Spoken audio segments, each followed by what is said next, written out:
All right, so first start with protests, but then we're going to do more targeted, high-risk disruptions. Illegal shit. Potentially high-risk actions later on, when a movement has stronger organization and capacity. Once they've got more U.S. aid money. So non-cooperation, which means non-cooperation with the state, which means non-cooperation with the government, which means breaking the laws of the government, which means conspiring to break the law. This is why she calls it high risk. Non-cooperation, the second category of tactics, consists of social, economic, and political forms of non-cooperation, such as social ostracism, strikes, work shutdowns, withdrawals from bank accounts, stay-at-homes, and boycotts. This is the U.S. Institute of Peace? I thought we were supposed to be going for peace here. This is incredible. A lot of this is organized not just by the CIA, but by the Special Forces, where we went over the Pentagon's racial rent-a riots. And the Special Forces plan we went over in that case to get walkouts, as she says here, to get strikes and boycotts of African businesses done by African labor unions in order to stop a port construction that China had the rights to. So they inflamed social tensions between the Africans and the Chinese. That was what the DoD did, the U.S. Special Forces, in tandem with U.S. aid coming in. U.S. aid did job fairs in the region, gave all the people going on strike money so that they wouldn't miss a paycheck for going on strike. They'd be paid by U.S. taxpayers in Western Africa to go on strike to put pressure on an African government at the behest of the Department of War,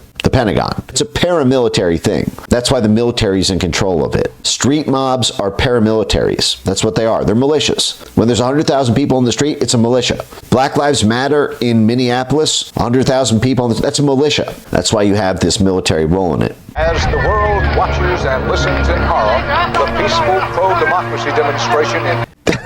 The peaceful pro-democracy demonstration. That's how it starts. The U.S. Institute of Peace, it's not riots in the streets, leaving the city burning in rubble because property destruction does not count as violent action, according to the U.S. Institute of Peace. But the media is reporting it as a peaceful pro-democracy demonstration. Again, this is by the Psychological Operations Group of the U.S. Special Forces in order to implement this around the world whenever it's needed in order to topple a regime who's not giving us what we want.